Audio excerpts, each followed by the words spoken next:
Ravel Morrison has been named in Jamaica's official 23-man squad for the 2021 CONCACAF Gold Cup later this month. As Simon Preston reports, 10 players who were part of the squad in 2019 have also been included.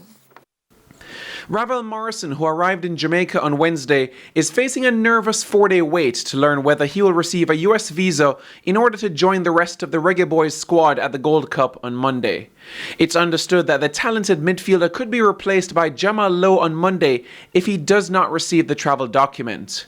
The 10 players who returned from the 2019 Gold Cup squad are Captain Andre Blake, Michael Hector, Alvas Powell, Leon Bailey, Shamar Nicholson, Junior Flemings, Damian Lowe, Tyreek McGee, Kimar Taxi Lawrence, and Devon Williams. Dylan Barnes replaces Dwayne Miller in the squad, who is still recovering from injury. Dennis Taylor of Humble Lion is the only local-based player in the squad. The travelling party is completed by Adrian Mariappa, Liam Moore, O'Neill Fisher, Amari Bell, Daniel Johnson, Lamar Walker, Blair Turgott, Bobby Reed, Corey Burke, and Javon East. TVJ sports football analyst O'Neill 1878 Meredith has high expectations of this squad to have a deep run in the competition.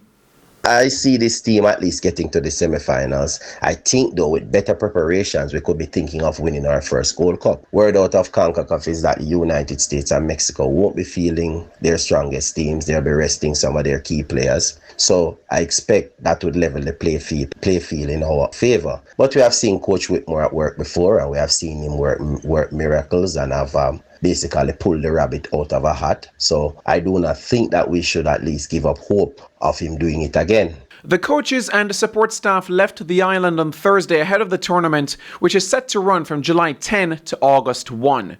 The Jamaicans are in Group C of the Gold Cup and will open their campaign against debutants Suriname on July 12 in Orlando. Simon Preston reporting for TVJ Sports.